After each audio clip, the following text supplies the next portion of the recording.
안녕하세요. 구독자분들 반갑습니다. 오늘은 솔라나 코인에 대해서 좀 설명을 드리려고 해요. 우선 지금 현재 시장이 지금 뭐 비트코인이든 이더리움이든 특히 이제 비트코인이 바닥에서 추세가 좀 전환될 수 있지만 제가 봤을 때는 솔라나 코인이 제가 이제 지난주부터 분석을 많이 드렸었는데 솔라나가 바닥에서 큰 상승을 할 수가 있어요. 그런데 단순히 차트로도 물론 알아볼 거지만 단순하게 차트로 알아볼 게 아니라 솔라나를 왜 우리가 지금 주목을 해야 되는지 좀 하나하나 좀 여러분들한테 설명을 좀 드리려고 합니다.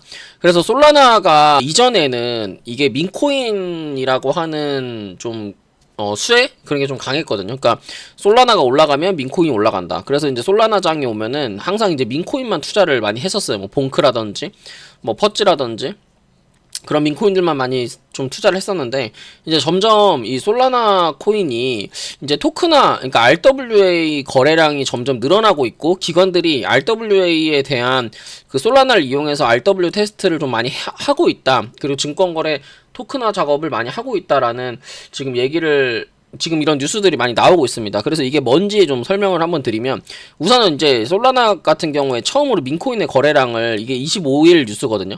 처음으로 민코인의 거래량을 넘어서 현물 거래량이 17%를 차지를 했다. 이제 이런 뉴스가 좀 있고 그 다음 뉴스로 토큰화된 그러니까 RWA 주식 스탁의 거래량이 250억 달러를 돌파했다라는 이제 이런 뉴스가 있어요. 그래서 이제 이런 얘기를 보면 이게 우리가 정확하게 이런 수치로 뭐 안 보고 차트를 안 보면 이게 머릿속에 안 와닿거든요. 그래서 제가 차트를 하나 갖고 왔는데 이게 뭐냐면은 이게 RWA 네트워크라 그래서 그러니까 여러 가지 온체인 데이터라는 게 있고 그 다음에 이제 RWA 거래량이라고 하는 게 있어요. 그래서 여기서 보면은 여러분들이 뭐 이더리움도 RWA 코인이고 그 다음에 뭐 여러분들이 알고 있는 BNB 체인 같은 경우도 RWA 코인이고 최근에 작년인가 BNB 체인이 엄청 많이 올랐었죠. 그 이유가 뭐냐면 이제 RWA라고 하는 그런 이제 네트워크를 기관들이 BNB 체인을 이용해서 많이 이제 거래를 하기 시작하면서 BNB 체인이 조금 각광을 받았거든요. 그런데 지금 이렇게 거래량이 뭐 셀로 뭐 플라즈마 트론, 뭐 만트라 뭐 엄청 많은데 지금 솔라나 같은 경우에는 3위를 현재 차지하고 있습니다. 솔라나가 3위고 그런데 이제 1등은 이더리움이 독보적이에요. 그런데 왜 솔라나가 3위인데 솔라나가 좀 각광을 받냐? 그 이유가 중요하겠죠. 최근에 이제 솔라나 같은 경우에 30일 전송량, RWA 최근 30일 전송량이 125% 증가를 했어요. 그러면서 그리고 이제 RW 보유자가 24% 상승했고 분산가치 거래량이 가치가 15% 넘게 지금 상승을 했습니다. 그래서 최근 들어가지고 원래 이제 기관들이 솔라나를 이용해서 증권을 투자하거나 솔라나를 이용해서 뭔가 그런 이제 RWA 토큰화 작업을 하지 않았는데 솔라나를 이용해서 이제 블랙록 기관도 그렇고 여러 가지 이제 굵직한 ETF 기관들이 엄청나게 이제 그 솔라나를 이용해서 테스트를 현재 진행하고 있고 그러면서 거래량이 말도 안 되게 상승을 했어요. 거의 지금 RWA 요 근래 한 일주일 30일 기준으로 지금 1등의 거래량을 찍고 있습니다. 그래서 지금 이제 이 솔라나가 이전에는 민코인 단순하게 그냥 테마성 민코인이랑 그냥 이더리움 대항마야 요 정도만 지금 시장에서 그렇게 좀 주목을 했다면 이제는 점점 정말 RWA 토큰화 코인들 그래서 7월 15일날 클래리티 법안 수혜가 있잖아요. 클래리티 법안 이제 그 담화회가 있는데 그 클래리티 법안 정말 수혜로 이제 솔라나라고 하는 그 생태계들이 크게 수급을 좀 받을 수 있어요. 그래서 제가 이제 오늘 여러분들한테 설명해드릴 내용도 이런 이제 솔라나 생태계 관련 코인들 뭐 레이디움, 지토, 오르카 이 세 가지 알트코인을 좀 차트 분석을 해드릴 거고 근데 솔라나까지 좀 차트 분석을 한번 해보려고 합니다. 그런데 이제 이런 것만 보고도 조금 이제 이해가 안 되실 수 있어서 제가 그림을 하나 준비를 했어요.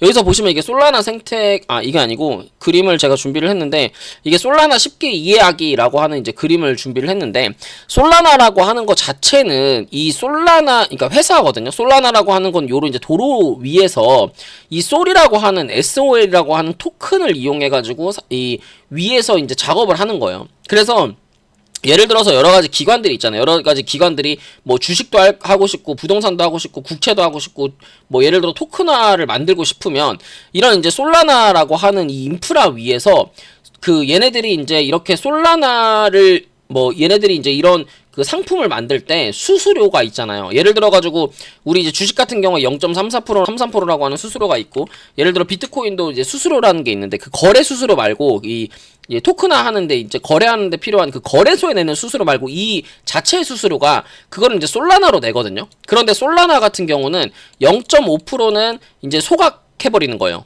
그러니까 왜 이런 것들이 기관들이 많이 이렇게 그 솔라나 네트워크를 이용하면 좋아지냐면 솔라나 0.5개는 소각이 되기 때문에. 그러니까 얘네들이 내는 솔라나 수수료의 0.5개는 소각을 하고 0.5개는 이제 돌아옵니다. 그렇기 때문에 이게 솔라나 거래량이 늘면 늘수록 어떻게 되냐면 솔라나가 그만큼 거래 수수료의 절반 정도는 소각이 된다는 거예요. 그러면 당연히 솔라나 수수료가 소각이 되면 어떻게 될까요? 지금 이렇게 전송량이 125%가 상승을 했고 이렇게 수수료의 절반이 소각이 된다 그러면 솔라나의 가치는 그 솔라나의 그 시장에 풀려있는 솔라나의 수량이 줄어들기 때문에 그러니까 솔라나의 가치가 늘어날 수밖에 없는 거죠. 솔라나의 가치가 희소성이 붙을 수밖에 없는 거고 거래량이 증가하면 증가할수록 이 솔라나 수수료는 계속해서 솔라나는 소각이 되면서 수수료를 내면서 소각이 되면서 이제 이렇게 솔라나가 크게 상승할 수 있는 거예요. 그래서 솔라나 같은 경우에 지금 이제 주봉의 흐름을 보시면 최근 들어가지고 이 고점의 구간에서 이렇게 헤드앤숄더의 흐름을 만든 이후에 지금 주가가 크게 하락을 했고 크게 하락을 하면서 지금 현재 뭔가 바닥의 형태를 만들어주고 있어요.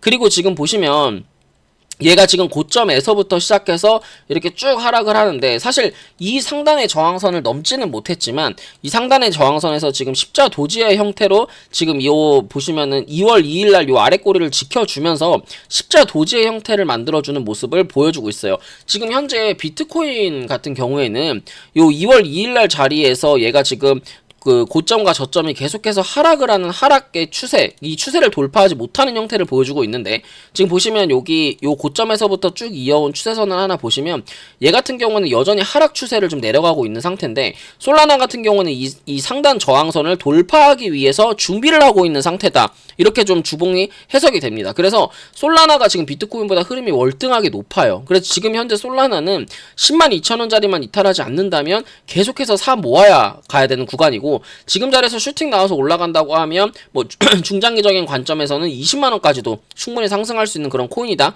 라고 좀 말씀드리고 싶습니다. 물론 비트코인이 지금 뭐 많이 스트레티지가 뭐 손절을 하니 많이 하면서 뭐 58K에서 55K까지 내려갈 수는 있겠지만 그 내려간다 해가지고 솔라나가 같이 이렇게 동반으로 하락을 하는 거는 좋은 매수 자리를 주는 거다 그렇게 생각하시면 될 것 같아요. 그래서 뭐 지금 이제 비트코인이 하락할 수 있는 것까지 염두를 해서 솔라나를 9만원짜리까지 분할 매수를 한다고 생각을 하면 충분히 승산 있는 매집의 구간이 될 것 같고요. 그러면서 슈팅 나온다고 했을 때 1차 매도는 장기 평선이 14만 7천원이 될 거고 2차 매도는 20만원, 3차 매도는 26만원 선을 보시면 될 것 같아요. 그래서 솔라나가 이렇게 상승을 하면 그럼 사실 솔라나만 올라가는 게 아니에요. 솔라나가 올라간다라고 하는 거는 솔라나를 기반으로 하는 네트워크나 프로젝트들이 같이 상승을 하는 거거든요. 정확히 말하면 솔라나 프로젝트라고 보면 돼요. 솔라나가 구축하고 있는 형 생태계가 있는데 그 코인들이 바로 레이디움, 그다음에 지토코인, 그다음에 오르카 코인이에요. 지토코인 같은 경우에는 제가 실시간 라이브 방송에서도 여러분들한테 계속해서 분석을 드렸던 코인이고 그런데 이제 지토 같은 경우에는 여기 최근에 950원짜리에서도 제가 여러분들한테 이제 매수 추천, 매수 분석을 드렸었죠. 그래서 이런 것들이 왜 올라가는지 또 그림을 준비를 했는데 솔라나라고 하는 거는 네트워크예요. 그러니까 왜 우리 쉽게 말하면 핸드폰에서 뭐 기지국이라고 보시면 되거든요. 핸드폰 통신이라고 보시면 되는데 그 통신에서 예를 들어 가지고 탈중앙화 거래소라고 하는 게 덱스 거래소라고 하는 게 이제 존재를 하는데 그 네트워크를 받아서 그러니까 예를 들어 네트워크를 받아서 기지국을 만드는 거다라고 생각하면 되는 거예요. 그러니까 사실은 레이디움이라는 거랑 이 오르카라고 하는 거는 각각의 거래소예요. 그러니까 얘는 뭐 쉽게 말하면 SKT가 되는 거고 오르카 같은 경우는 KT가 되는 거죠. 그래서 예를 들어서 여기서 매매를 하려면 어떻게 해야 되나요? 솔라나를 매수해서 솔라나랑 스왑을 해서 이 돈을 가지고 여기서 이제 매매를 하는 그런 시스템인 거예요. 근데 지토코인 같은 경우는 그래서 이 이제 정확하게 말하면 솔라나가 수혜를 받을 때 덱스 거래소 코인들보다는 이런 이제 인프라 검증 코인이 훨씬 더 수혜를 많이 받아요. 그러니까 최근에 지토 코인이 더 크게 상승을 하고 있는 모습인 거예요. 그래서 지토는 현재 먼저 상승을 한 거죠. 왜냐면 이제 솔라나를 많이 이용을 하고 솔라나를 뭔가 이용해가지고 이런 생태계나 프로젝트를 하려면 검증을 해야 되고 그러려면 지토코인을 이용해가지고 이제 인프라 프로젝트를 이제 검증하는 그런 토큰이기 때문에 지토코인이 조금 더 먼저 수혜를 받고 있는 거고, 그 다음에 솔라나 거래량이 늘어나면 늘어날수록 생태계가 더 확장되면 확장될수록 그 밑에 덱스 거래소 프로젝트인 오르카 코인이랑 레이디움 코인도 크게 상승을 할 수 있는 거예요. 그래서 이 두 가지 그림을 좀 연동지어서 얘기를 해보면, 솔라나는 현재 민코인에서 여러 가지 지금 뭐 국채라든지 주식이라든지 여러 가지 지금 기관들이 들어오면서 점점 RWA 회사, RWA 코인으로, RWA 생태계 네트워크 코인으로 점점 변화가 되고 있고요. 그러면 지금 클래리티 법안 이후에 엄청난 수혜를 받아서 기관들의 자금, 스마트 머니들이 계속해서 유입될 수 있는 그런 토큰이다. 그러면서 수혜를 받아서 올라갈 수 있는 그런 토큰인데, 이 솔라나라고 하는 코인이 희소성이 생기고 솔라나라고 하는 코인이 기관들이 계속해서 매수를 해준다면, 그리고 계속해서 소각을 통해서 솔라나라고 하는 코인이 시장 참여자들, 즉 저 같은 개미들이 이런 솔라나를 더 적극적으로 매수를 한다면, 그 솔라나를 기반으로 만드는 이런 이제 덱스 거래소 코인들 또는 이런 검증 코인들이 덩달아 상승, 덩달아 낙수 효과를 받을 수 있다. 이렇게 설명드리고 싶습니다. 그래서 이제 솔라나 차트 분석은 아까 마무리했고, 레이디움부터 이제 지토코인, 오르카 차트 분석을 좀 해보면, 이 레이디움 같은 경우에 지금 현재 주봉의 흐름을 보시면, 주봉상 지금 바닥을 기준으로 지금 자리에서 이렇게 지금 추세선 하단 요 자리를 계속 이렇게 지지를 좀 해주고 있는 모습을 보여주고 있죠. 그리고 지금 보면은 고점의 추세선을 쭉 이어봤을 때 고점과 저점이 한 점으로 수렴을 하고 있는 그런 모습입니다. 그래서 현재 보시면 지금 요런 식으로 삼각 수렴의 형태를 보여주고 있지만, 지금 최근에는 거래량이 없지만 요 앞에 뭐 3월 30일 그 다음에 4월 2일 날 거래대금이 강력하게 들어오면서 앞전에 매집의 형태를 보여줬어요. 그래서 이 레이디움이라고 하는 코인은 최소 올라간다고 하더라도 이런 쌍바닥의 형태를 보여줄 수 있기 때문에 제 생각에는 목표가는 1200원 자리까지 목표가 충분히 상승할 수 있고, 얘는 850원 자리 밑으로 내려오면 분할 매수 관점으로 대응하시면 됩니다. 그래서 지금 자리에서 구름대랑 이 역배열 자리이기 때문에 바로 슈팅이 난다고 생각하는 것보다는 한번 밑으로 눌림목을 줄 때 진입하시는 게 좋고요. 매수가는 900원 이하로 매수 잡으시면 될 것 같습니다. 그 다음 지토코인인데, 지토코인 같은 경우는 이제 사실 여러분들 중에서 이제 구독자분들 중에서 여기서 이제 매수를 해서 보유하고 계신 분들은 쭉 홀딩하시면 되고, 없는데요? 라고 하시면은 신규 타점을 잡아야 되는데, 사실 이제 지금 현재 비트코인 시장 자체가 안 좋기 때문에 지금 신규를 이렇게 지금 좀 애매하게 떠있는 구간에서 하는 것보다는 4시간 봉의 22평선인 요 1100원짜리까지 한번 눌림목을 줬을 때 진입하시는 게 훨씬 좋습니다. 그래서 지금보다는 1100원 밑으로 내려올 때 진입하셔가지고, 손절은 여기 지금 보이는 4시간 봉상 242평선 요 보라색깔 이평선이 깨지면 손절, 여기만 깨지지 않는다면 계속해서 분할 매수를 통해 가지고 수량을 늘려나가는 그런 매매를 하시면 될 것 같습니다. 그 다음 마지막 코인으로 오르카 코인인데요. 오르카 코인 같은 경우도 여기서 일봉의 장기평 자리 22평 자리에서 분석을 한번 해드렸고, 원래 이제 말씀드렸던 목표가인 2030원까지는 못 갔지만 여기 지금 1870원 자리까지 한번 상승을 천천히 해주고 있는 이제 그런 모습입니다. 지금은 여기서 구름대랑 4시간봉 저항을 맞았기 때문에 추가적인 상승보다는 한 번 정도 눌림목을 줄 때 진입하시면 되고, 얘는 1700원 밑으로 진입하셔가지고 목표가는 동일하게 2200원 이상 목표가 보시면 될 것 같아요. 얘도 중간에 여기 매집봉이 있어서 이게 지금 악성 매물들을 소화를 한 요런 이제 패턴 캔들처럼 보입니다. 그래서 이제 이렇게 해가지고 솔라나 관련 RWA 얘기, 그리고 솔라나 낙수 효과를 받을 수 있는 이런 코인 3가지 차트 분석을 좀 했습니다. 그래서 오늘 제가 준비한 내용 여기까지고요. 도움이 되셨다면 구독과 좋아요, 알람 설정 부탁드릴게요. 감사합니다.